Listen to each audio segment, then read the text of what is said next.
Hello and welcome to the GamerGuild podcast, your weekly show where we round up all the week's video game stories and news for your listening or viewing pleasure right here on youtube.com/GamerGuildTV and up there in the digital clouds on your podcast platform of choice. Gentlemen, how are we feeling today? Great. I'm not Yeah, hungover. So for anybody who was listening last week, we had some, I guess it would be fair to call trepidation based on our choice of activities over this weekend, which was a beer festival in our hometown. And we're all very, very smug on how fine we feel, despite going for two instances of beer festival. We went for two beer festivals. Yeah, we did. We thought, on the same day. Okay. Yeah, so I feel like we're all smug. We're all energized. Chris, you had actually a normal night's sleep last night because Any parents will know. Yeah, little one was being looked after. So yeah, me and the wife, we've had about like 9.5 hours. Like I was gone by 11:30, like in bed asleep, full on flat out. I didn't even remember what we were watching on TV, and just woke up about I woke up at normal like feeding times and just went just straight back to sleep, and then 9:30, 10. So I must have had like 9-10 hours sleep, something like that. So I feel great today, and I've got an energy drink to boot as well. So I'm just like high as anything now. See, that's good. We're all coffeeed up, we're all high energy, and it's good news actually because it has been a bit of a busy week. So we've got a new PlayStation console coming just in time for Christmas, conveniently. Talk a bit about Disney and maybe sniffing around a certain big gaming company which is looking to be bought. ABK, maybe we can stop talking about that for a while soon. And lots more. Lots of games coming out in October, lots of moving parts in the run up to Christmas. So I think let's get straight into it, guys. How does that sound to you? Sounds great. Yeah. Let's do it. Perfect. Before we jump in, just a quick reminder, if you haven't already, subscribe to the channel, like videos, click the actual real subscribe button, which is notifications, all that nice stuff. As you all know, we have the super active Discord channel, which we all kind of drop into regularly and talk about all things gaming. We also have the merchandise storefront, should I say, if you want to support the channel a little bit further. Get yourself a nice little mouse mat or a nice t-shirt, which for all video viewers, Richie is modelling like a king. I'm modeled basically one of the prototype hoodies that we had made from back in the Helix Cloud games day. So you'll get one with a different logo, but this is the hoodie. I think they're all up there. I think you can get them in various logos. Can you get the Helix Cloud ones? I think so, yeah. You get the Sound of Stadia ones as well. But I've actually got the GamerGuild t-shirt on underneath this as well, but a bit chilly. What's underneath that?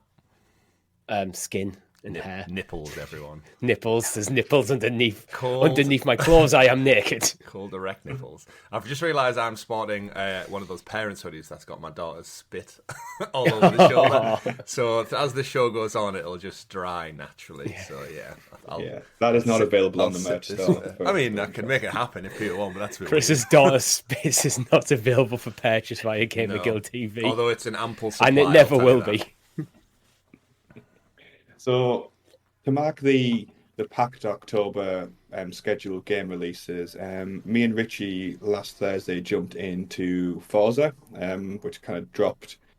I can't remember the exact day. I believe it was like 2 days before, so like the midweek, right? Yeah. So yeah, had a bit of fun in the old racing world, which me and Richie aren't particularly part of on a regular basis. But it was good fun. I like the game. Yeah, so I think it's exactly what I expected it to be. It's a very solid simulation racing game. And if that's what you're into, you're going to have an absolute blast with it. There seems to be quite enough depth in there to keep like seasoned veterans installed. Like when you can go into nickel and diming the tuning of your car.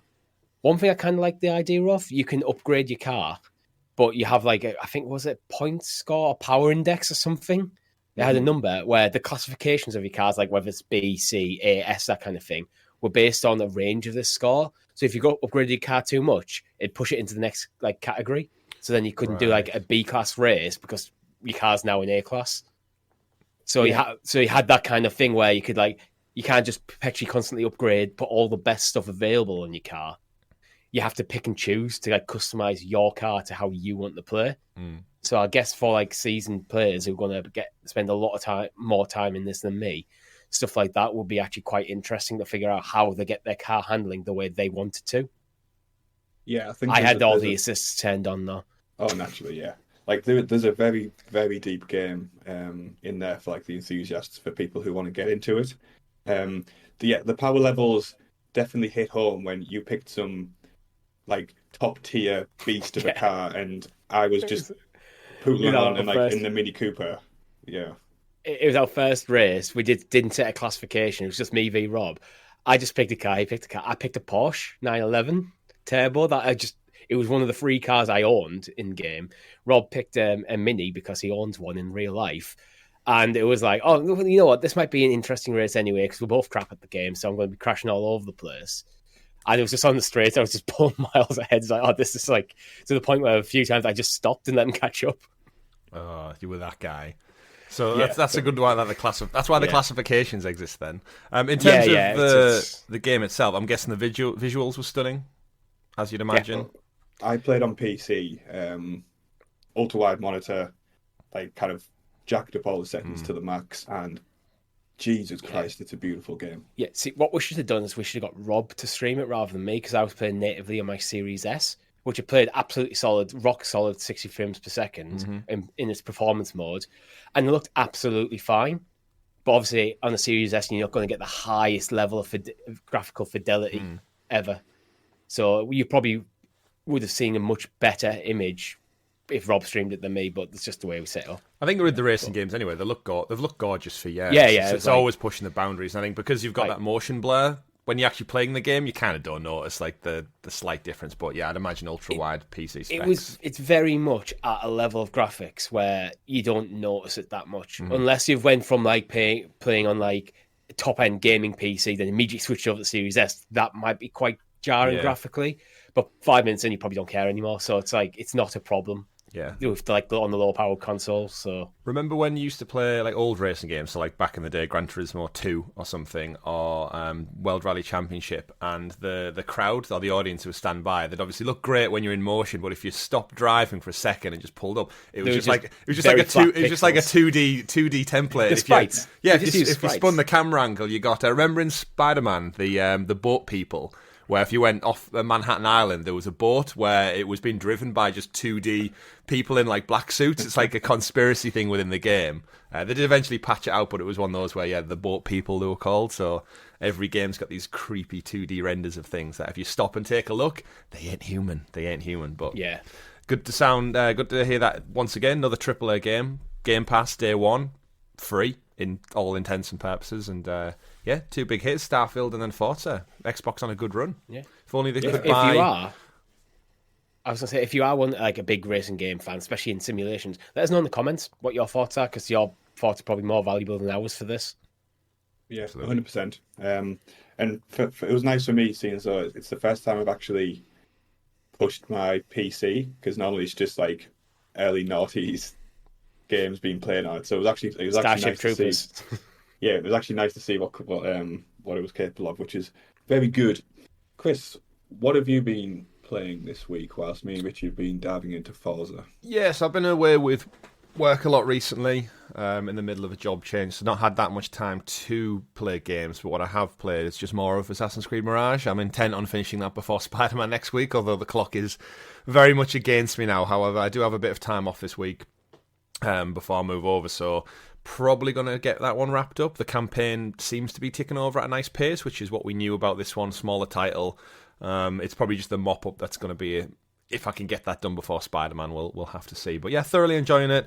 Getting a good feel for the world and the characters now. Baghdad's gorgeous and fully realised, as I mentioned last week. And the game's selling well, which we'll talk about in the news later on. But yeah, just a little bit more Mirage, jump in, do a couple of side missions, a couple of bits of pickpocketing.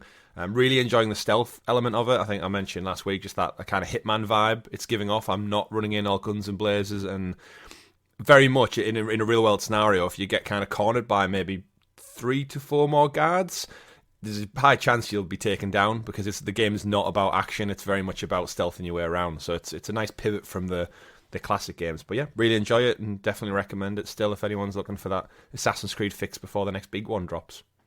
Yeah, that sounds really encouraging, because like the thing I most hated about, I guess, probably Assassin's Creed 3 and then to an extent 4, but 4's a bit of a different game. There was no consequence to getting caught in number No. 3 because you could just butcher like unlimited red coats and Oh like yeah, there was nothing. So it's good there's actually a consequence to like to get overwhelmed and stuff like that, which is a nice return to form. indeed. They've turned it more back into a self-action game rather than being a Western RPG that you can choose to stealth if you wish, but if you fail in your stealth attempts, I'm just going to annihilate everyone. Yeah. There's still a few times I've did this. So the attack, you've got R1 for just like a light attack, and then you hold it in for like a charged attack. But you do have like a stamina gauge as well, so you can't like duck and dodge all the time. You have to like, similar to like a Soulsborne game or something, you've got to be quite timely in your dodges and your blocks. But there's a few times I've snuck up someone to assassinate, and it's the same R1 button to assassinate, but if you're not quite in the hitbox area, he just hits him in the back instead, and it's like, no. We've all been there. I've done such a sneaky approach to get there, and I'm like, right, he's the first guy, and then I hit him, and he goes, oh, sound the alarm, and then everyone knows I'm there, and it's like, damn it. If I just... You'd rather it just be a different context button, like... Put it on square or something. Yeah, or the hitbox needs to be a little bit bigger or a bit nicer. Yeah. But I guess, again, that feeds into they need you to be, like, super patient and stealthy, like Hitman, but I'm not that way inclined when it comes to video games. You might be able to change that in settings. Yeah. Richie, are you still running through Sea of Stars? Yeah, so I have rolled credits on it. I'm actually 1 trophy away, and it's basically a boss rush trophy where you have to take out 10 bosses with a specific relic on. The relics do basically game modifiers. So this specific relic, it sets my whole party's HP to 5% of the max. So we're going from having hundreds of HP to like 10. But what it means is if you get a perfect time block, you only take 1 damage. And it also sets to some other things like you can only there has like a lock system where you have to use certain attacks to like stun an enemy. You can only damage an enemy once you broke the locks. So it's like an interesting other challenge. But unfortunately, it isn't like just a boss rush mode. So I can't just go 10 bosses back to back. So I've had to start a new game plus and slowly working my way through the first 10 bosses in the game. I'm 4 down, so 6 more to go. Nice. And I've not struggled with it yet, but there again, I am massively over level for the areas of the game I'm playing. And with all the best gear, so... Should be, I don't know, a couple more hours, and I'm actually enjoying it. So it's not it's just one of the when you look at the trophy list and go, that's an outlier, as an awkward trophy to get the platinum. But you're committed to getting it at this point. Yeah, I don't want to stop with just 1 trophy left, and it's an achievable trophy. So, unless I hit a brick wall like I did in Stray, and then you bit it off, and then just I just binned it off, I mean, let's be frank. Yeah, you're not going to want for gaming content in the rest of October and beyond, are you? Like, absolutely not. Nope. Absolutely and I have made my decision what my next game is going to be. Spider-Man. Yeah. I was torn between Spider-Man and Final Fantasy because I've been putting off Final Fantasy for ages, and then Twitter made the decision for me. So I think Final Fantasy will be your Christmas game this year, Richie. Probably, yeah. So I'm definitely going to play it. It's just when. It was actually part of me thinking is I think for content reasons, me playing Spider-Man makes more sense first. Because of me and you, Chris, we'll be playing it at the same time. I mean, we might as well actually get into that very briefly before we jump into the news, because it was something I wanted to talk about. October is, I think, at least in my recent memory, like probably the most stacked month for gaming in the past couple of years, I think. I mean, I can't think of how many... another period where titles have been so sandwiched together. So Richie, your like top is going to be Spider-Man. It's Spider-Man next. Yeah, Chris, I'd be very surprised if it wasn't your next game you're going to play. Yeah, it's pretty much Mirage straight into Spider-Man for me. Yeah. Now, controversially, I've made the decision not to purchase Spider-Man on day 1 because I want all of my October freed up for the Metal Gear Solid collection, which, come on, like it feels like a dream for me to play those games on a. That's like the week after Spider-Man, or the week of Spider-Man as well, isn't it? It's like 3-4 days right, after. Yeah. Ooh. You know what? Like, time poor people in the 30s gamers are just like the most victimized audience possible, right? Especially this month. Oh god, yeah. So many as well. Super Mario Wonder, which is again a huge, big title for Nintendo fans as well. Alan Wake, poor Alan Wake. I think it's been pushed to November, but still. Oh no, it was pushed to the back end of October to get out of the way of Spider-Man and such, wasn't it? Yeah, that's right. I still feel like it's, even though we praise them for moving back and getting into that kind of Halloween mode time of the year, I still feel like Alan Wake's going to just fizzle past because so many people are going to be playing all those other big hitters. Yeah, and it could be a great game. Well, it probably will be a great game.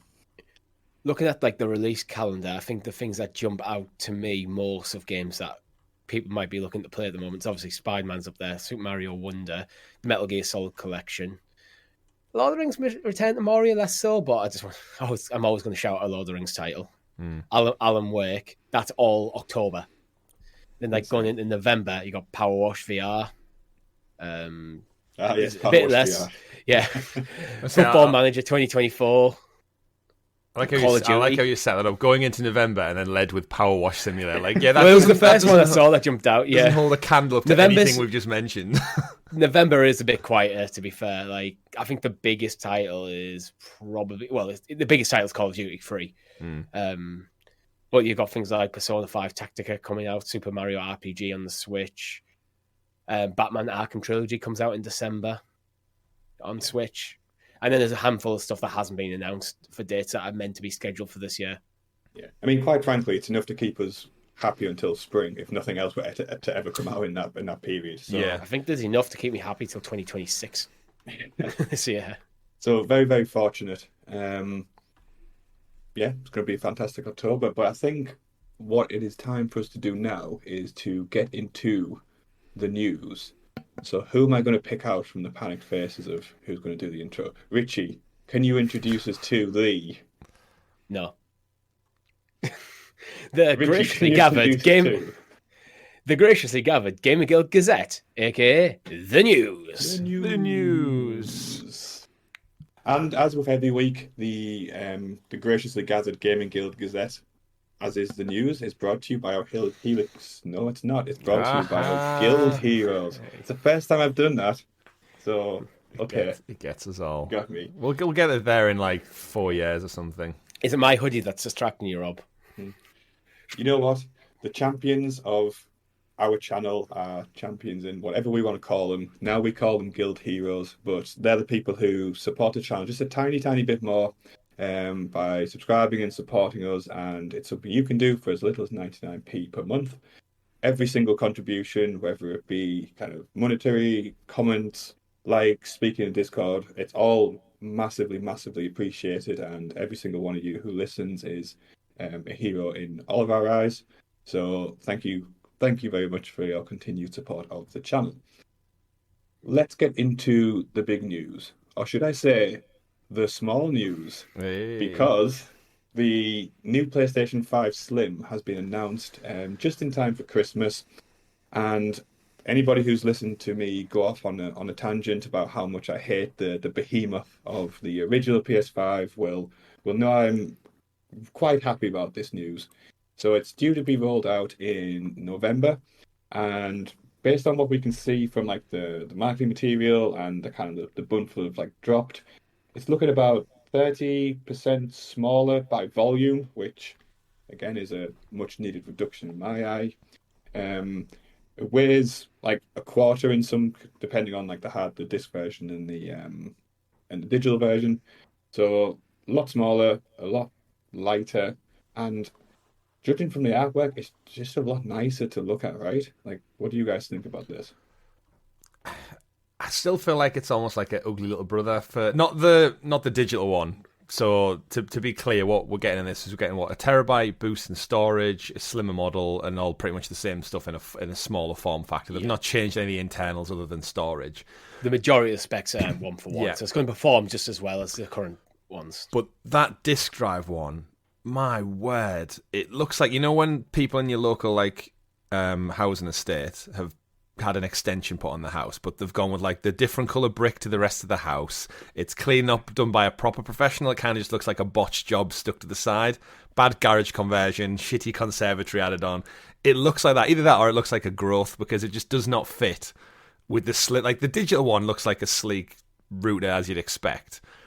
But yeah, that disc drive one so leaves a lot to be desired. And I would only ever buy the disc one. And as like Rob said, like I've kind of came around to being okay with my PS5 look. But if we look back at the generations, like just keep it to a box. I think we can all agree. Like I prefer the look of the Xbox Series S and X to my PS5 this generation. That's probably the first time I've ever said that. I still hate it. I hate it less than the bigger version because it's 30% smaller. less. But because there's less to hit. There's less. That's it. That is literally it. Because it's smaller and a bit sleeker, but it's still. I still hate the two-tone white and black on both the controller and the console. I hate the shape of like the popped collar. It's like I just don't. I just never liked the design of it. I love the console. The console itself is fantastic. The hardware in it, but I just think it looks ugly. It's one of them things. Like, would you want that in your living room? And my answer would be no. Do the racing stripes not do it for you on this one? Because the slim one has like a slice through it. They both do. Because the disc version is actually just the discless with a disc drive attached to it. Yeah, that's something which is detachable. They've not clarified in the blog, but it does look like it's just a modular. So it's one console they've built, but if you buy the disc one, it just comes with the modular disc drive, I guess, packaged and attached to it. Yeah. Someone in a factory attaches it for you, basically. Yeah, essentially it's what we expected, and to be honest, I think that's a smart move on their part because it means if you get the discless version, theoretically you can upgrade to the disc version should you choose. You can for an extra £80. Yeah. In fact, no, it's more. Sorry, $80, €120 or £99.99. So if you make the choice to go discless to start with and then shit yourself and change your mind, £100 more. So this leads nicely into like the pricing, which now there's like more editions and there's like discless. You can stick a disc drive on the digital version. It all gets like a bit too kind of fragmented for me to make sense of, to be honest. So I'll stick purely for UK market because we are in the UK and dollary dues and freedom dollars just doesn't really kind of translate for me much anyway. So you can get the digital edition comes in at $389, not $99, call it $390.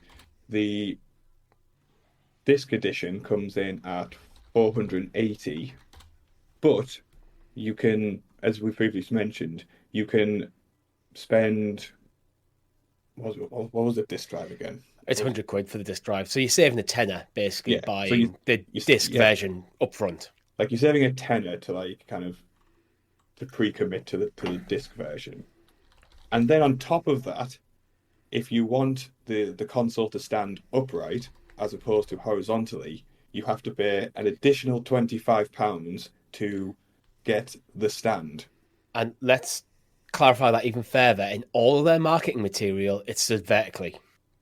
I haven't seen a photo of this from the Sony blog. Well, there's one photo from the Sony blog where it's horizontal. Every other one, it's stood vertically. Can we also draw attention to, by the way, if you stand it horizontally, have you seen what supports it upright? Because obviously the shape of the disc version has that like warped curve edge to it. There's a little tiny plastic nubbin that looks like it pops out from the slice. And it's really hard to tell because the photo is obviously so like minimalist. But it literally looks like this tiny little, when the Millennium Falcon lands and his little kickstand legs come out.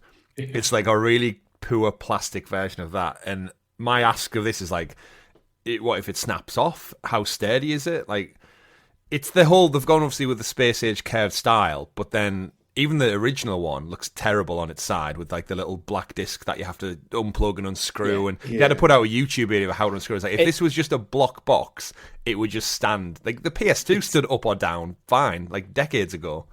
It's clear that they've redesigned the stand, but then they've decided to sell it as an additional item rather than just incorporate it in the box, which what you got before. Bad, that. So for me, like this, quite frankly, it pisses me off that the way this is supposed to function is like just an extra £25. And like, let's be honest, who wants this like thing laid across, whatever, like shelf or whatever, taking up a bunch of space? Like, I don't know many people who actually have their PlayStation horizontal at the moment. Like, it's all vertical. So this seems a bit scummy for me. one of the things I've always kind of said is I think the horrible design of the console and the size of it is actually a bit of an intentional thing from Sony, with these having quite powerful hardware in there. It needs to get airflow, and consoles tend to get hidden in people's like media cabinets, quite often stuck in there with no airflow. And they don't, I think they've designed it in a way where it's going to force you to put it on the top or on a side cabinet rather than just in the little slot you usually get. Because by doing that, it's going to get better airflow, and then Sony going to get a lot less complaints about the thing overheating. But then again, I just don't think. I think the design was just not very good from the beginning. Like it just, I come back to this is the thing that's going to be in people's living rooms.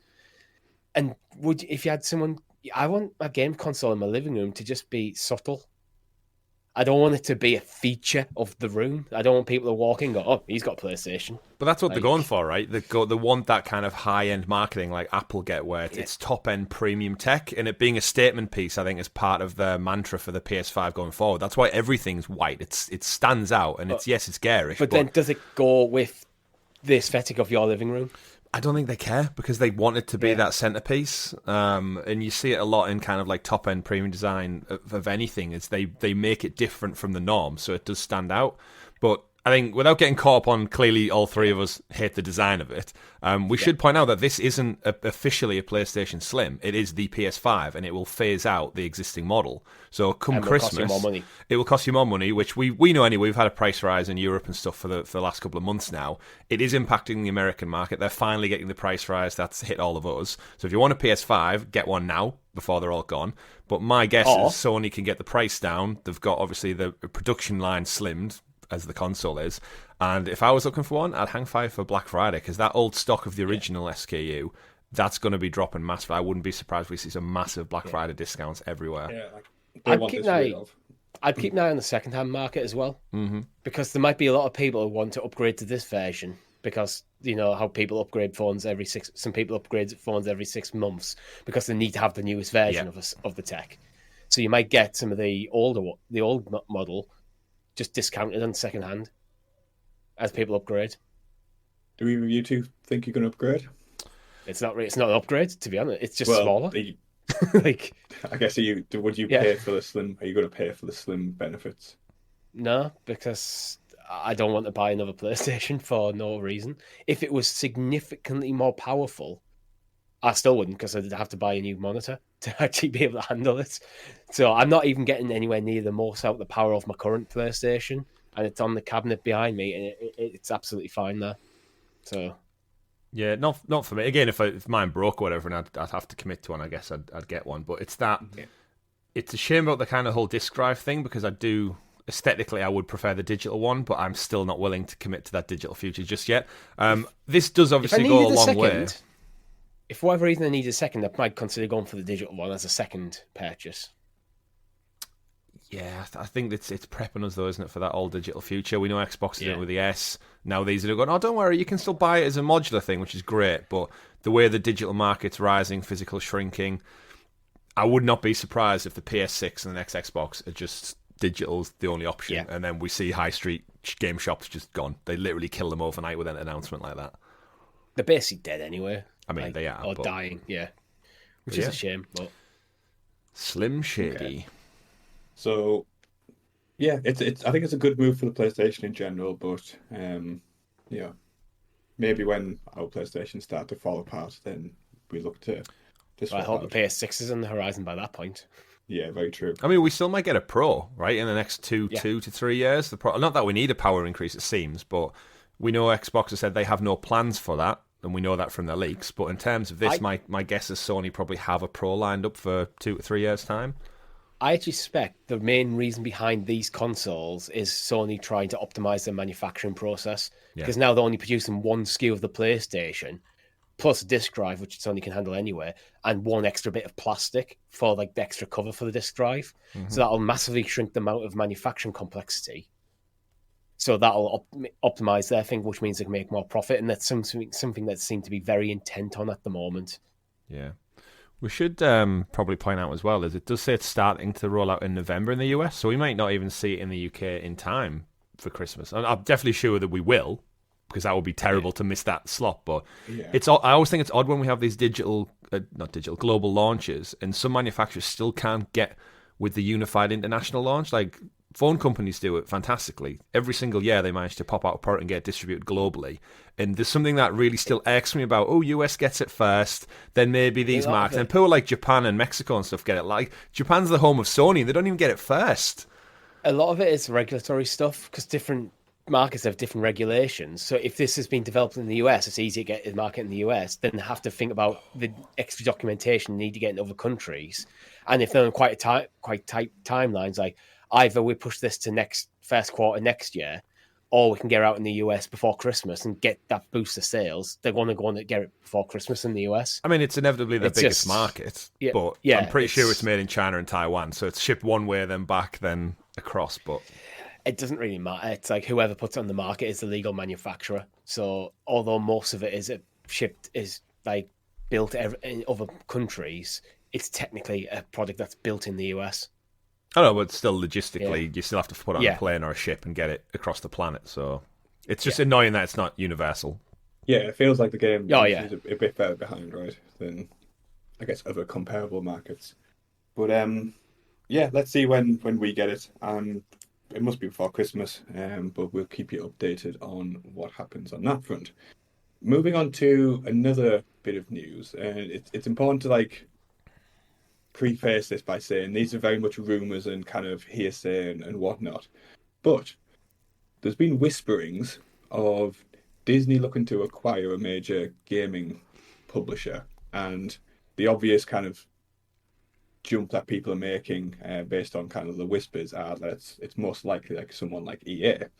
So for anybody who doesn't follow Disney as closely as perhaps we do, the company has had a bit of trouble over the past couple of years, and especially now they're in probably one of the weakest places they've been in as a company. Their IP's not hitting.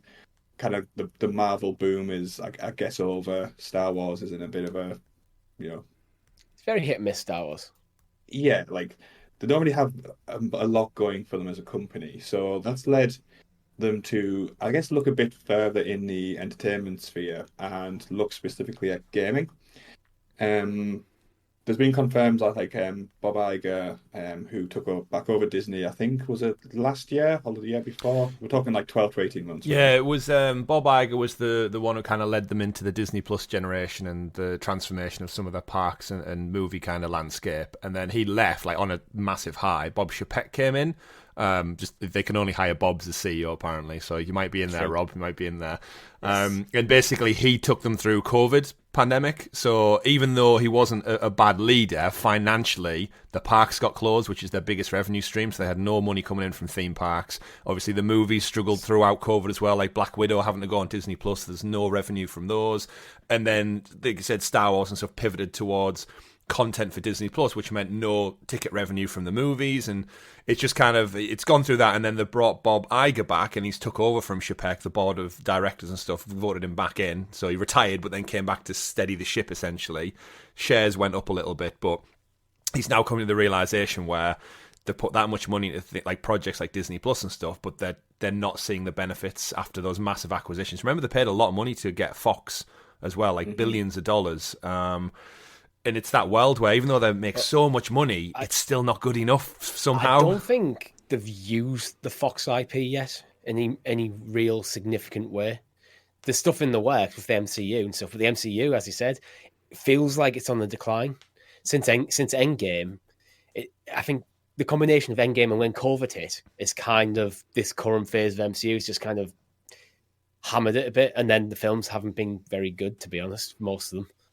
Well, it's just content, isn't it? It's the same problem Netflix and Amazon have had, is that, yes, they have all these IP, and Fox brought along a massive back catalogue of libraries, but at the end of the day, once people have worked their way through it, it's been a few years of Disney Plus now, and everyone's gone back and watched the classics again because they're all accessible for the first time in decades. You didn't have to wait for the Disney Vault to release a Jubilee edition of Cinderella or whatever it was. You could just watch it all.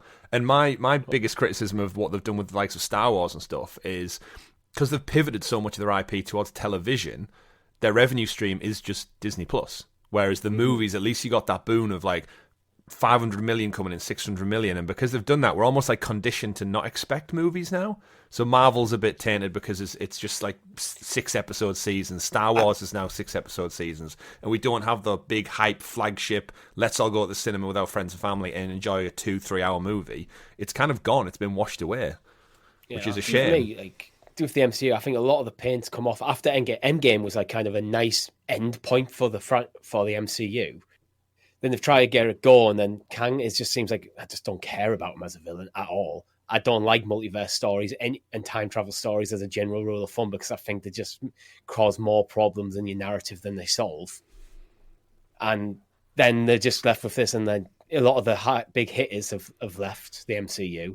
Spider-Man's always up in the air with them, so it's like, it doesn't feel like we're building towards anything with the MCU at the moment. It just feels like stuff is happening. Yeah, I'd agree. But from what I can see, like some executives at Disney, they're looking to kind of turn around the company's fortunes by going from a game licensee, which is what they operate as now, to an actual full-blown large-scale game publisher. Now, they already have a very big relationship with EA, like the Jedi Survivor games, etc., etc. What would you guys' reaction be to, okay, this comes out in a couple of months, Disney are making a concerted play to buy EA. Do you think it's good for gaming in general, or do you think it's more just kind of Disney, I don't know, I guess more stuff getting pulled into the Disney symbiote? For me, I think it's like twofold. I think the bad element is always going to be like consolidation and stuff. If Disney bring them in, then people probably lose their jobs and stuff. But in terms of games, I like EA because they're independent now, and we know they've done really, really well over the last few years to kind of steady their own ship. But from a Disney acquisition standpoint, I think it's a good buy for them. They already have great relationships. As you said, Rob, Jedi, Survivor, Fallen Order games are terrific. Battlefront was great for its sins back in the day. And I think Disney have like the IP that could go with it. And EA bring a steady flow of money from the sports franchises as well. Like we know the likes of EA Sports FC and Madden and stuff, they bring in the guaranteed money year on year, regardless of how good or bad the game is. It still performs. So you've got that kind of balance of cash income, which could help steady the ship elsewhere. But as a combined effort, Disney have the IP. So as much as we like lament the movies and stuff, the reality is I think the Jedi Survivor games have probably made more money for Star Wars than the shows have in recent years. Like the shows might see the shows might see like a little boost in Disney Plus numbers, but then they all bounce after a month. Whereas the game, it sold 20 million copies, I think, Survivor. Then Jedi Fallen Order probably sold upwards of 30 plus at $70 a pop for a game. That's a decent turnover, and all they've done at this point is just license that. Imagine if it was all in-house and the revenue was majoritarily yours.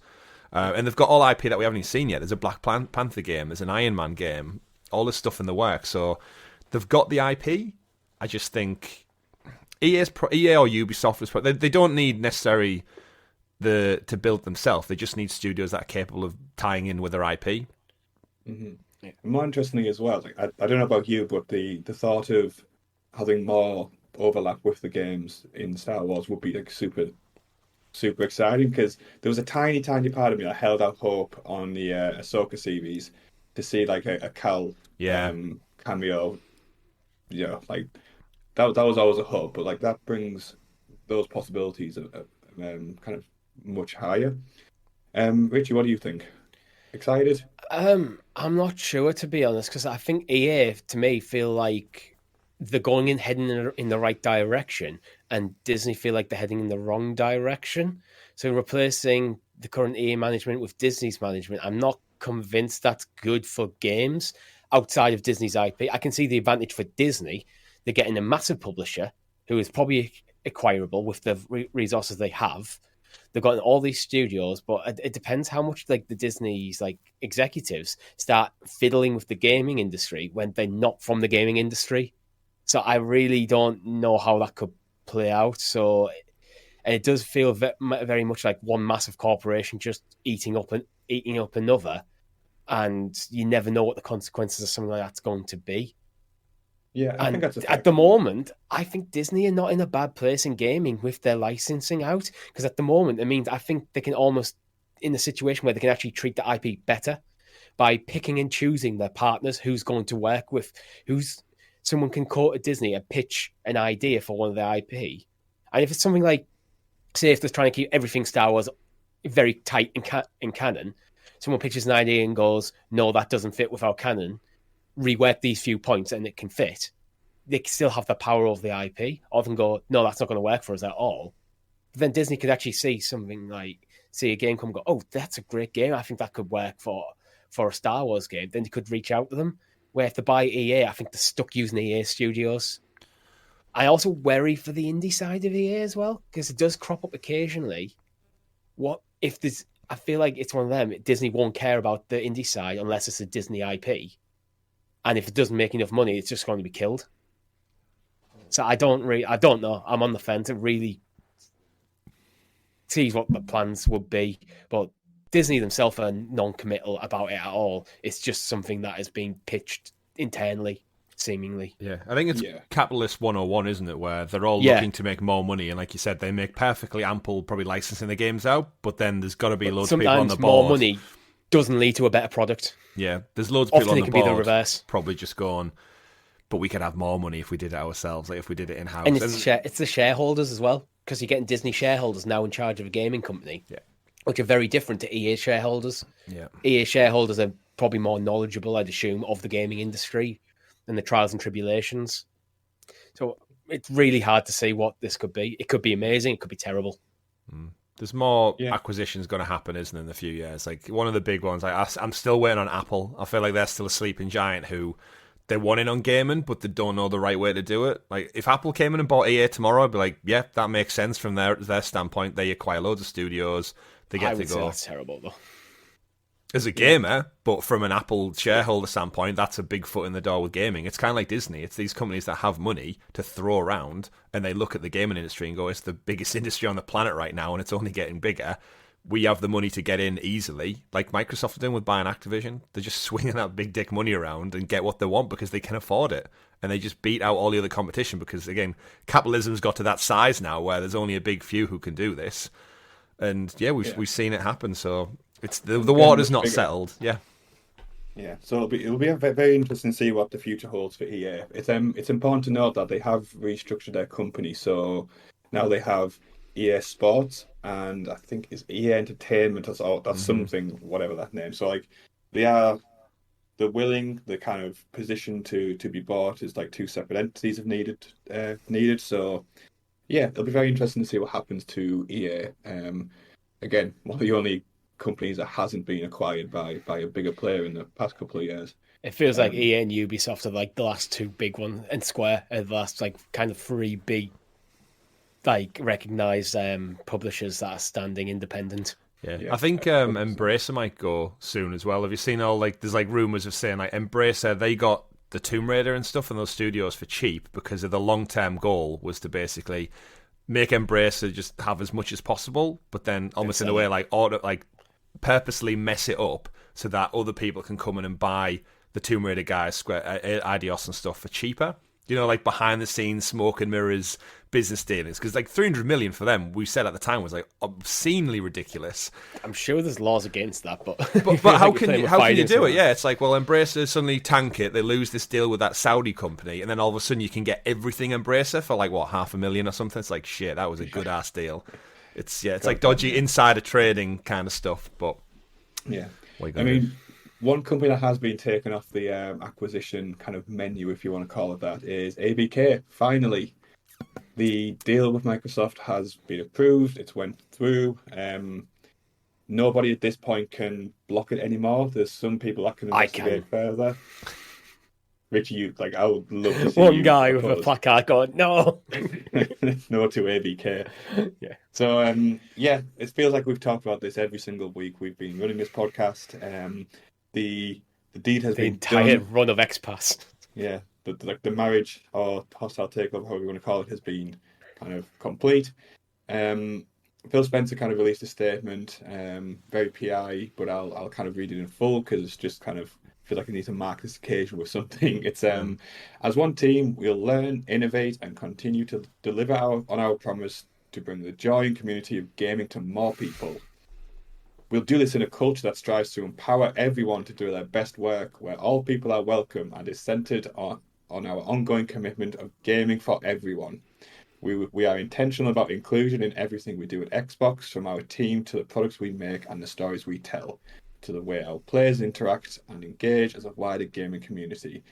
That last chunk there seems very, very intentional, given the reputation of like Activision Blizzard at the moment, right? Like, so I feel like he's trying to, I don't know, I guess steady the ship with the reputation of particularly Blizzard at the moment. It's Bobby Kotick as well, isn't it? The head of Activision. He's supposedly going to stay on until maybe 2024, because the sooner they get rid of him, the better. I think it's one of them transitional phases. Cut the rot out of the place. They have Activision collectively have something like 17,000 employees across Activision Blizzard. Lots of people, probably lots of big HR shake-ups.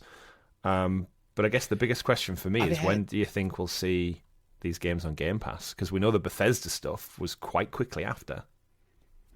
I'd think maybe next year, but I'm trying to look for a quote. I'm sure Bobby Kotick was quoted as talking internally to staff when they announced this internally at Activision Blizzard about how Microsoft were wanted to buy Activision Blizzard because they were enamored by things like the culture of the place, and everyone was like, what? Yeah, he just seems so divorced from reality, to be honest. He seems like that your typical CEO who spent way too much time just in board meetings and locked up in his office, and isn't aware that much of what's actually happening in his company. Yeah, I mean, and then completely dismissive of what he sees. He's got inner circle. I don't know. I mean, he could be just straight up evil, as he's portrayed to be. It could be just a case of he's got this inner circle that he trusts, of senior managers, and he's trusting what they're saying over than the reports he's hearing. It just seems to be they need to get rid of him, and that entire senior management structure. I think this probably is the right move to keep him on for a short period to ease the transition, because Activision Blizzard King is a massive organization. You don't want to just cut the head off day one, unless you have this guy's going to go straight in, but it might take time to find the right guy. They need to sort out his settlement fee of how much he leaves for. He needs his golden parachute payment. Let's face it, he's also going to benefit massively from this buyout as a key stakeholder in the company. So $68.7 billion negotiated. Oh no, but that's been negotiated in their deal. You can't just sack him day one, though. You need he could always just turn around and counter sue and say you can't just buy us out then dismiss me. But yeah, he seems like a big fat cat who's just lost in his own little rich world. If you've bought the company, you can then have an opportunity to just get rid of the directors if they don't no longer have any shares at that point. But that's usually quite a more hostile thing. It seems like, just to ease the transition, they'll have negotiated his settlement and his remaining tenure at the company, going, Phil Spencer will know his end date. That's already established probably for a few years now. I don't think anybody's going to miss the guy. No. Let's be real. But I think in terms of seeing titles on Game Pass and kind of when it actually manifests those games, because to be honest, all we're talking about here is the business, legal side of things. When this will actually kind of manifest for gamers, I think, I don't know, probably over the summer. I'm guessing 6 to 9 months. That is I guess would be a big summer hit on Game Pass. I think is going to be the first. I think it will be a case by case, and obviously Call of Duty is going to be the more complicated one to bring over, and there'll be outstanding license agreements potentially with other platforms like PlayStation and Xbox themselves will have contracts regarding this stuff. Nintendo will have contracts. There'll be contracts for things like Steam and other vendors. So they'll have to go through it probably in a case by case or franchise by franchise basis and see what the actual contractual status is for these and what can be maneuvered. What can we get up there straight away? What's going to take a bit more time? Is it worth buying out this contract or waiting for it to expire? Whatever the situation is. But I think you could start seeing stuff from early as next year. Okay, my money's on early next year. This year, I think now they own it. All those contract deals and stuff, as we saw with Bethesda. Once you own it, great PlayStation, Bethesda Nintendo. Have less moving parts though. I know, but in terms of it, you own it now. So yes, you might have contracts with PlayStation. Just keep them going. You don't need to fiddle with the other ones. You just need to open them up to being on Game Pass. It depends on the terms of the contract. If they got a contract with Sony that says no Game Pass, but I don't think Activision would do that with their stuff. Just the way they've regulated. Because it's very rare you see those titles on PlayStation Plus and stuff anyway, a bit, maybe by 1 or 2. But I can see like Black Friday. They want it over the line for this Christmas. So when they're pitching and selling the S and X against this new slim PS5, it now comes. It might not be Call of Duty. I just think we will see some of these titles come through. I could see Crash and Spyro and Tony Hawk's being like now in Game Pass along with everything else. Oh, the Tony Hawk catalog on Game Pass would be my dream come true for Christmas. I think you're going to start seeing a drip feed of it, probably ideally starting this year, but if not, early next year. Yeah, probably with things like the bigger titles like a Call of Duty happening later down the line. Probably, ideally, I think they want get to, the latest Call of Duties on Game Pass by next Christmas. That would be my target if I was them. Mm-hmm. Well, yeah, because there'll be another Call of Duty out next year, right? So they've got another entry to drop, but. It's just, I think that Game Pass beast needs that content, which we've said time and time again, and I think this is perfectly timed for just like a massive blowout. Even if we get like the old catalogue of every like imagine that announcement, every Call of Duty game, not this year's, but everyone prior is now on Game Pass for this Christmas. I think they might hold stuff back, you know. If you look at what we've just been talking about the last few weeks, where like Phil Spencer, like the leaked emails and stuff about how they've had a dearth of content. Mm-hmm. If they've now suddenly got this huge block of content that they can dump on Game Pass, rather than dumping it going, put it there all day one, they might hold stuff back. So if it looks like it's going to be a quiet month, chuck that out there. Chuck Spyro, chuck Crash, chuck Crash Team Racing, chuck a Tony Hawk's game. Just if it looks like it's going to be a quiet month or two, you've got something in the barrel ready to go. Just keep the perception of more stuff coming. I mean, it's such an exceptional resource they have now. Like, it's good. It's going to transform Game Pass. Let's be real. Like Game Pass we have now compared to Game Pass in 12 months is going to be night and day. We've only just thought about the Activision titles. Really, what happens with things like the Blizzard titles? What happens with, for example, World of Warcraft? Because Microsoft now own World of Warcraft. You just say that sentence out loud. It's quite mad. Yeah, I know. That's just the thing. Could they now just go to everyone on PC Game Pass is just going to get, there you go, there's the base, there's the current editions of World of Warcraft. That's what they did with Elder Scrolls, right? And yeah, they literally could do that.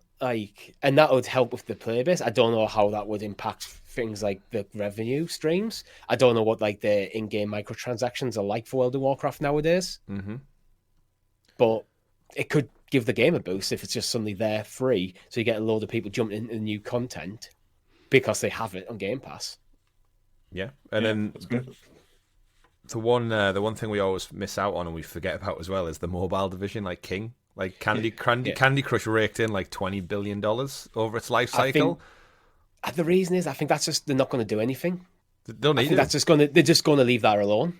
Well, I personally think that King is going to. King's the money spinner for this. But King's going to change Microsoft more than Microsoft will change King. I think they're going to learn a lot from King on how to kind of monetize mobile elements of their ecosystem. What you might see from King starting to produce like Halo mobile games, Gears mobile games and stuff like that. Mm-hmm. Just access to IP rather than... Because let's be fair, from a business standpoint, King absolutely rakes in the money. Millions of people all over the world play King games every single day. Why would you mess with that? Mm-hmm. There's no need. Just leave it. Just let them do what they're doing. Yeah. And grant them the access to the more stuff that they want from that you already own. Yeah. And that goes back to us in the EA Disney thing. It's like you would acquire them, like King here, and FIFA would be your revenue stream, where like just don't mess with that. Don't screw with it at all. And you'll still have millions upon millions of dollars coming in every single year. Just like with King, it rakes it in. So why rock the boat? But your revenue streams are opened up more. You might see someone promoted to like the head of Microsoft's mobile gaming division or something. And then that side oversees King. And then that person still reports like Phil Spencer. But just creating this entire new arm of the business. Yeah. Yeah, it's going to be super interesting. And I think the green side of gaming in the future looks very promising. Next year, guys, we're going to be eating good. Eating good. Hey, if you've got Game Pass, it just means like we still have Game Pass for like another year, right? Still. So by the end of that, we could just have so many more titles that we would have otherwise had to pay 50, 60, 70 quid for. I think I've already said this on content before. I think I'd be more inclined to keep Game Pass over than PlayStation Plus if I had to pick one or the other right now. Mm-hmm. Absolutely. Yeah, because I use Game Pass, I don't really use PlayStation Plus, so... Yeah, exactly. And on that side of things, actually, let's jump over to the blue side and let's jump over to what's happening immediately. Because we've got some new games on PlayStation Plus for October. They're all dropping on the 17th, which will be tomorrow when this podcast drops. It's kind of a mixed month for me. So we're getting Gotham Knights, Chris's favorite title. Hey, I'm open to playing it if it's free. I think the hope in this is like a shot in the arm for the game. So yeah, Gotham Knights, Disco Elysium, the final cut, which I missed, but looks like a very, very interesting game right up my street. Critically acclaimed. Yeah, so I'm definitely going to jump into this. We're also getting the latest, I think the latest entry in the Dark Pictures anthology, which is House of Ashes. And also Alien Isolation, which is kind of like, it's always had mixed bag reviews, that game. It's an old one. It's got a cult classic following, I feel like, now. Yeah. That survival. It was one of the first survival horror, wasn't it? Like, first person survival horror. Mm-hmm. I played this with one of our friends when he used to be my flatmate, and we had it with the Xbox Kinect on, and we both sat on the couch and going, "She does anything," because when we're hiding in the cupboard. Because on the Kinect version, the Kinect actually picked up your voice and did send like messages to the Xenomorph, so like it's like as if your character was talking in game. Oh yeah, I had like motion controls as well, so you could peek around corners. So yeah, I'm sure that'll be a big hit with the fans of the series. We also got a couple of older games, so like the first Dead Island, which I liked, considered like despite the negative feedback I got from like a lot of people, like middling reviews. Outlast 2, Elite Dangerous, a couple of indie, Far Changing Tides. But yeah, it's like a big drop this month. Chris, let's start with you. Is there anything out there which kind of speaks to you? Not really. There's a couple of like classic games in there that they're throwing in, Ape Escape Academy and stuff. But it's one of those months, like with most things, that there's no real big hitters. But with that chock-a-block with AAA titles, like brand new ones that I want to play, like I ain't putting down Mirage or Spider-Man to play any of these. Again, Gotham Knights on a stream with all three of us could be very, very fun, but it would never be something that I'd like commit to playing on at all. Disco Elysium, like again, like Richie said, it's critically acclaimed, but it's just I'm just not in the mood for that at the moment. I've got Spider-Man on the horizon, so I'm all ready for some web slinging and stuff. But it's a solid collection of games, just not for me in the time I've got. That's kind of my thing. I'm looking at this list of games and go, these are nice additions to the catalogue, but nothing that I necessarily need to be playing. Which I think is what PlayStation Plus is about, where with Game Pass, you're looking forward to the big titles coming out day and date. PlayStation Plus is more about taking older games and adding them to the catalogue. And there's actually basically 4 choices in this list that we could play for Halloween. Outlast 2, Dead Island, Alien Isolation, House of Ashes. They're all kind of Halloween-y games. So they've clearly thought about this a bit. But yeah, I think from my perspective, I'm going to check out Disco Elysium. Nothing can get me into Gotham Knights. That's the unfortunateness of it. But yeah, if people aren't kind of like down to save for Christmas and stuff, and they don't want to drop some money on the new titles, I guess there's something here which can like tide you over for a couple of weeks. I think it's solid. It's solid, if not exceptional. Yeah. Now, in kind of loosely related news, I guess, from the PlayStation side of things, we've also got confirmation that Sony has kind of confirmed its full launch of the PlayStation 5 cloud streaming service for games, which has been in beta for like the past, I want to say like 3 months now. Far beyond the time when PlayStation Plus rebranded and relaunched. We're actually finally getting the chance to stream PlayStation 5 games on PlayStation Plus, which feels to me like should have been a given so long ago. But we're finally getting to the point where it's getting rolled out. Yeah, this is one I've been thinking about. I thought like you can. I was like the same as you and thought, well, this should have been on launch, blah blah blah blah. But then actually, I've kind of changed my view. I'm very more optimistic about this because in recent times, PlayStation, when it came to cloud gaming, seemed to be only focused on remote play. Just look at the PlayStation Portal; it's a remote play only device, and that is the biggest criticism I've had of that device. Because if this was a full PlayStation Plus device, I'm very, very much considered buying one. But because it was remote play only, it's like, well, I don't really have much use for that. But this shows like, Sony haven't forgotten about the rest of cloud gaming. Bringing PlayStation 5 games is a big step up. You can play games that you already own through the cloud. Again, it's another step up. And it gives me hope that eventually the full PlayStation Plus experience will make it to the portal. Yeah. I mean, we've said before as well, like Microsoft have been trialing that, but you can't buy a game on Xbox right now and stream it unless it's part of the Game Pass cloud library.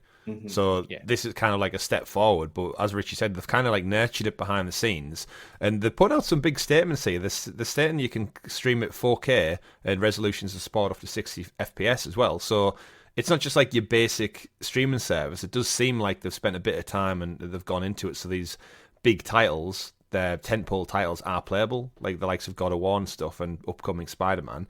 It's if they're there day one, is going to be critical for me. There's no like blanket statement to say it's every PS5 title.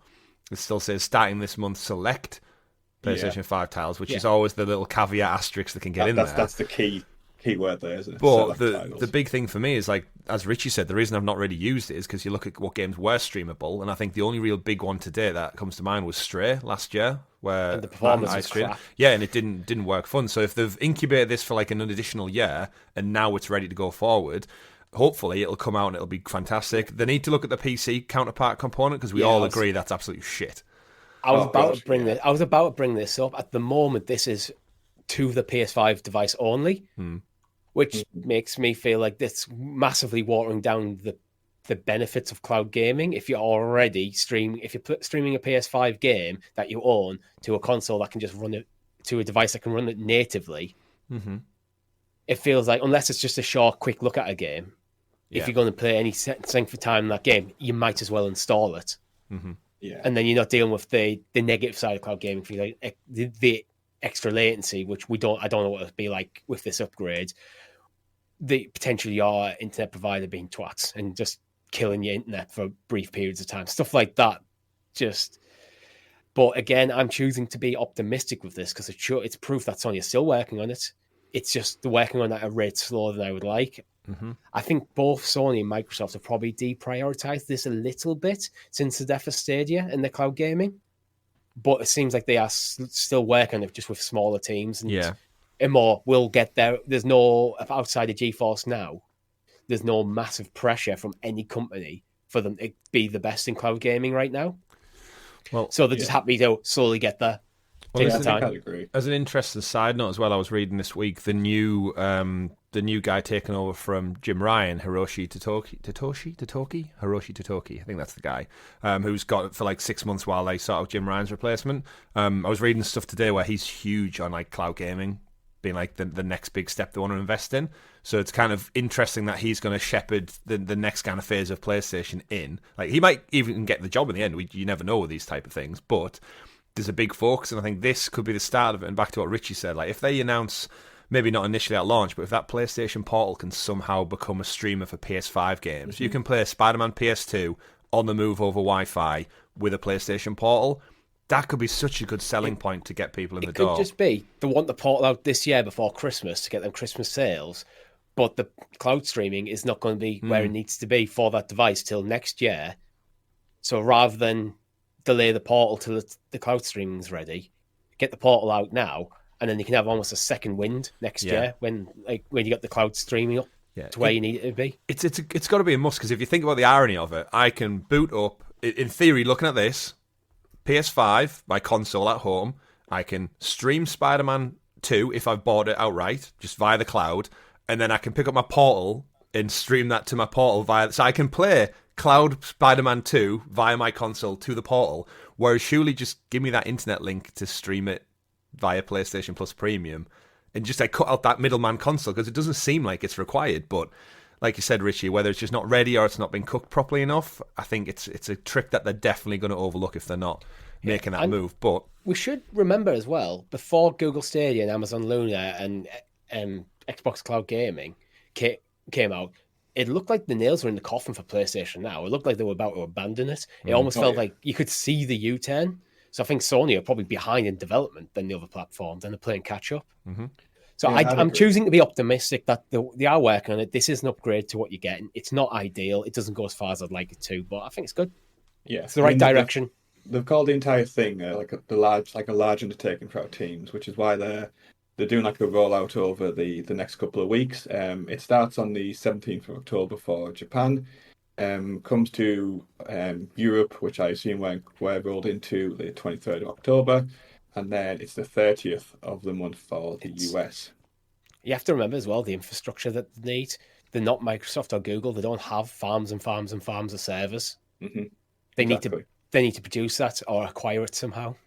Yeah, so I'm looking forward to the ability to stream more game trials, because it's less of an ask to get to download the full package to even look at a game. So that's the best thing for me. But yeah, really looking forward to it, and it seems like this is a good solid step in. I guess Sony developing their bigger ecosystem outside of just the console, and fair enough, it's the first step. But we've also got news of potentially seeing trophy support for PlayStation 5 titles on PC, which I didn't actually realize this, because it's not something I particularly, that I don't do that kind of gaming on my PC, but I just assumed that this was already a thing, but apparently not. So just recently Sony announced, let me just bring up the thing. It does feel like this one should have been more of a thing. Yeah. So where's the announcement for this? Yeah, so from what they can see, some people who have been looking at the PlayStation trophies, they're seeing a tag in trophy sets, which is PSPC, which they're kind of making the jump to say that PlayStation, it's like PlayStation PC trophies. So makes sense. They're already porting games over to PC. They seem committed to that. It feels like it should have been their first right from the start. That would be my ideal. And just all you need to do is, if you buy a game from Steam, log. You know how you just have, everyone hates them, but when you boot up a game, you have to log it. You have to log in. You log into your Sony account, and then you can get trophies popping. Yeah, it's that little bit of just cross-pollination of code, isn't it? We know Sony have dabbled, or they've not dabbled, they've been working behind the scenes potentially on doing their own storefront. But they obviously have shares in Epic and stuff, and they have a great relationship with Steam to a degree with their PC releases. So it's just that filling that final gap, isn't it? Of if you're a PlayStation fan, what might deter you from playing it on PC, even though it's got the highest spec and it looks the best, is if you ain't getting your trophies, that's a big turn off for a lot of PlayStation gamers. So just filling that gap. I'm not sure if it's a big turn off for PC gamers though. True, but it's that for Sony, it's that little bit of a pull in where you pop a few trophies on PC, all of a sudden, that console that you might not own looks a little bit more tantalizing. So you've enjoyed Spider-Man on PC, but Spider-Man 2 ain't coming to PC for another year. I might just invest in a PS5 this Christmas to get that. And the trophies are that little thread that you can pull in to say, well, I've already popped the Platinum on PC, and it transcends across. So if I pick up my PS5, I've already got one Platinum on the go. And it's that little meta game that goes on, that gamification that gamers just love. And it just scratches away and goes, oh, go on, treat yourself. Black Friday sale drops, and then you're in there. So I think it's an obvious thing. Should have probably been there from the beginning, but hey, Amazon Luna doesn't even have achievements. Right direction. Yet. It's right direction. Yeah, positive motion is the key, right? Yeah. So yeah, all good on the positive news on the PlayStation Blue side of things. Let's finish off this the show just by having a run through some of the the titles which are kind of on the horizon or might already be out, and we kind of have a bit more knowledge on their impact. So, Chris, we talked about this earlier when we touched on Assassin's Creed Mirage, but it looks from, at least in, you're enjoying the game, it looks like it's been really positively well received, and it looks like the numbers for Ubisoft kind of reflect that. So what they've kind of said is wait a second, where's the thing? Yeah. So put out announcements saying Assassin's Creed Mirage has been out for 6 days now, and we are thrilled by the love and positivity we received over the last week. Posted on X, formerly known as Twitter. Thank you for joining us on this incredible journey that celebrates, honours and builds upon the last 15-year legacy of Assassin's Creed series. We could not have been happier that our Back to the Roots experience has been embraced by the community. Also, 1.2 million cats have been petted within game, which stats. Yeah, they're very important stats. There's an interesting one as well. If you pet some of the cats, some of them have on, like the little triangle of a cat's nose, it's got the Assassin's Creed logo on their nose. And if you find those cats, you get a little drop of loot as well as like a little bonus perk if you find them. As long as it's not a thing you have to do for the trophy. No, Find all the Assassin's Creed cats. But in terms of the game, like you were saying, Rob, it's an interesting one because I think this could have went either way for Assassin's Creed, where everyone who loves the new version, they're a bit disappointed by the length of stuff, but it seemingly has been embraced very, very well. It's as close to probably the original game, other than a remake of the original game, they're going to get to with the setting and the style of the gameplay. I'm surprised. The wording of this is a little bit interesting because they don't out and out say it's the best title ever. They make a point of kind of saying it's on a similar success of Origins, and not like, just tell us the number then. But no, they can't say that. It's like on a similar trajectory. We're proud that it's the biggest next-gen launch of sales to date, so they have to definitively cut out... It's the only one? Yeah, exactly. I mean, Valhalla did have a PS5 release, Series cross-gen though, cross-gen. so that's going to hamper the sales. Yeah, and we know Valhalla was the biggest because they did tout about that back in the day in 2020. That was their biggest Assassin's Creed launch to date.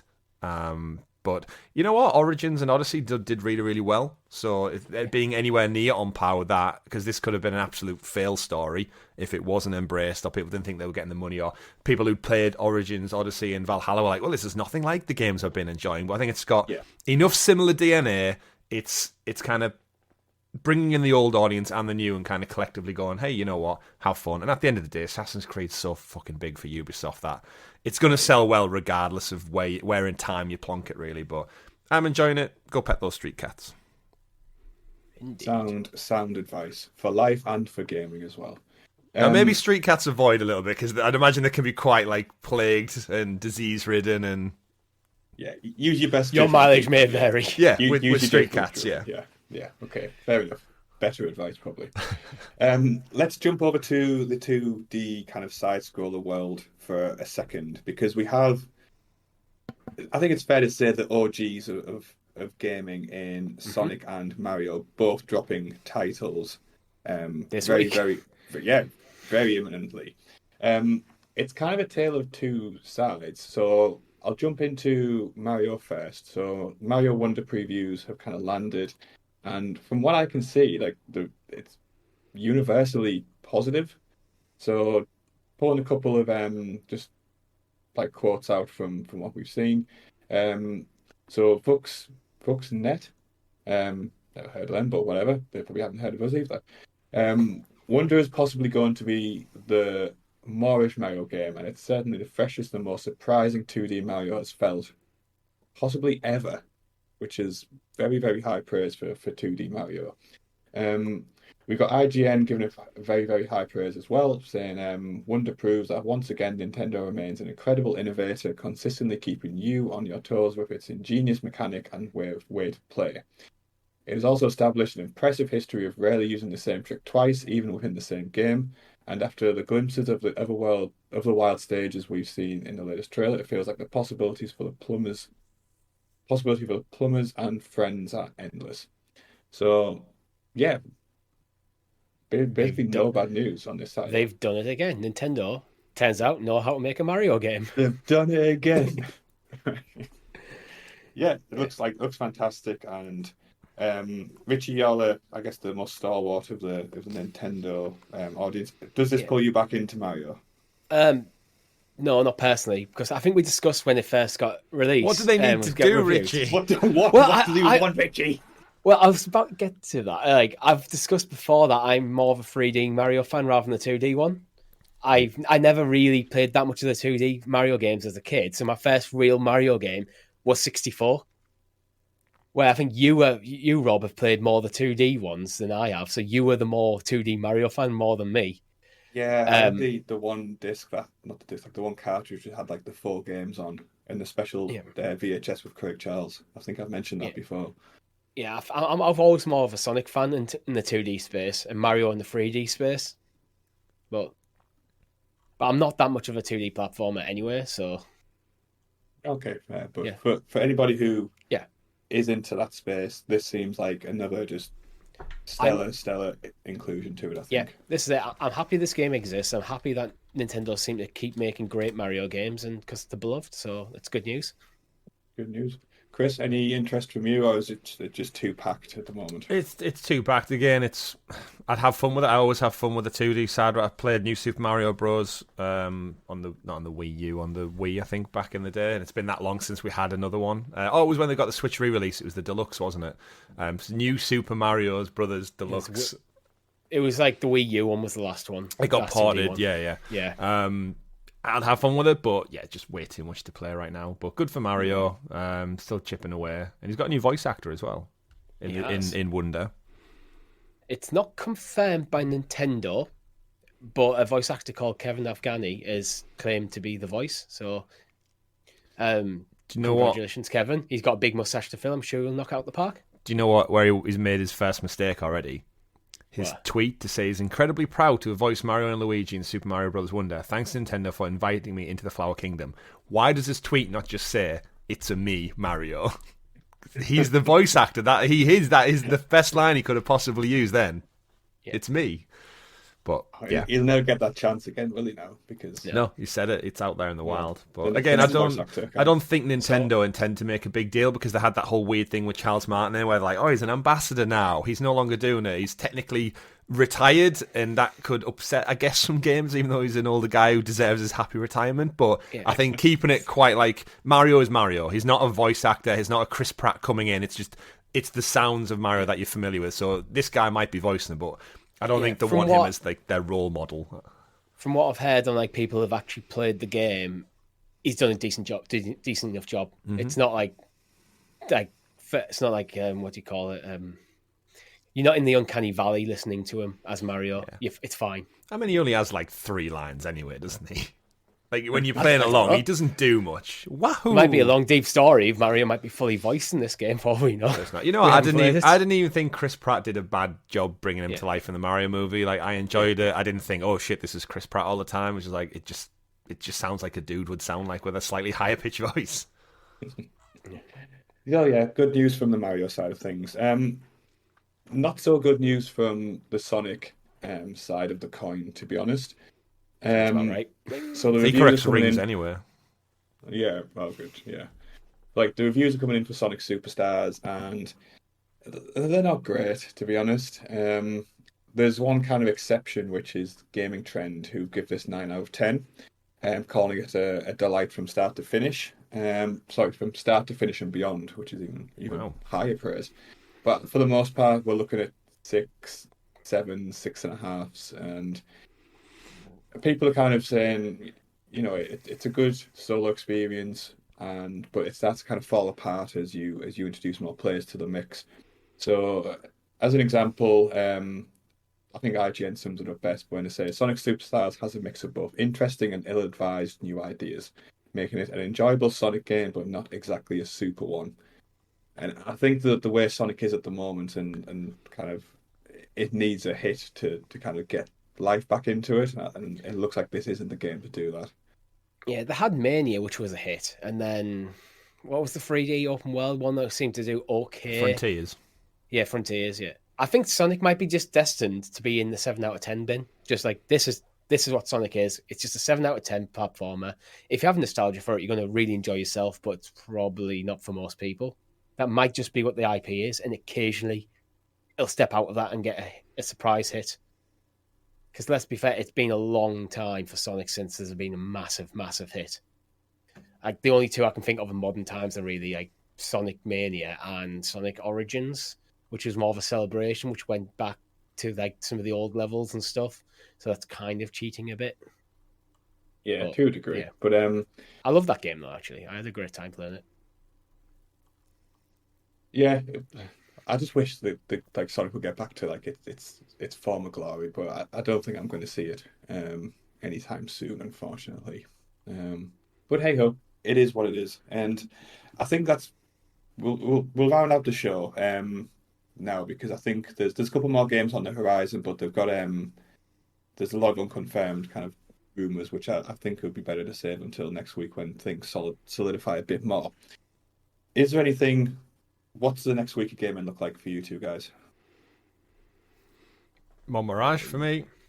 That's it. And then It's- Spider-Man's 5 days time. So from the time Spider-Man's this Friday. So yeah, I need to forego. I should have got. When I said I had loads of good sleep yesterday, I should have actually took that time to get up with no baby in the house and just put a good solid 3-4 hours into Mirage. But I didn't. So You need to catch up with sleep though, like.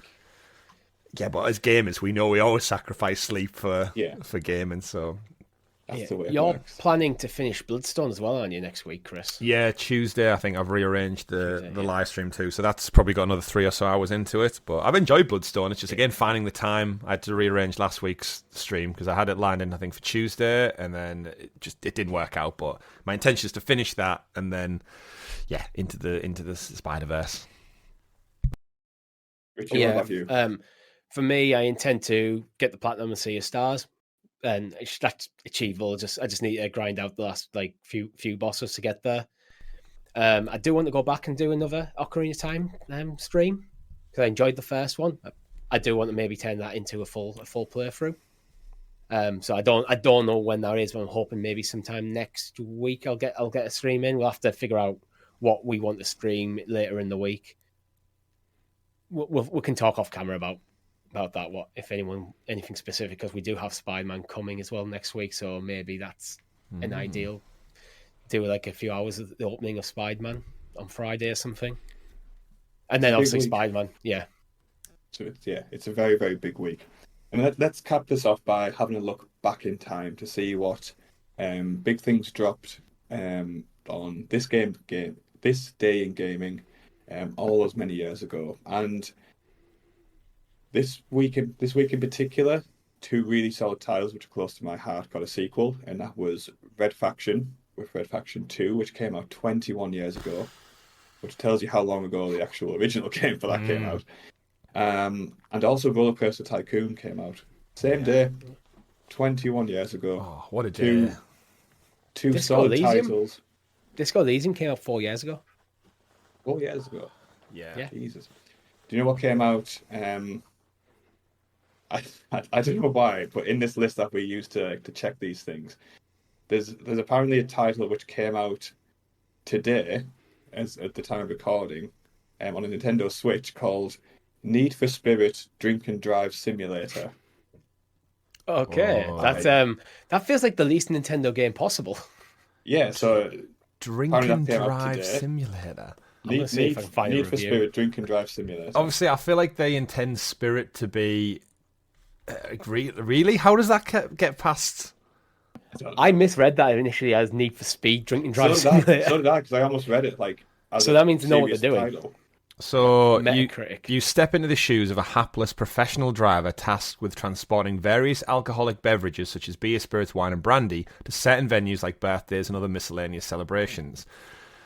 If you thought this mission was going to be easy, think again. The infrastructure will be challenging to say the least. Country roads, mountains and highways that resemble dirt roads all provide worthy adversaries on your path to a successful delivery. So it's a delivery game where you're driving a car around with like barrels of booze and stuff, but the title alone shouldn't be allowed on a storefront, right? Drink and Drive Simulator, jeez. So, I can't find any proper reviews, so I've went to Steam, the Steam community page, and it looks like this game came out maybe 2018 on PC.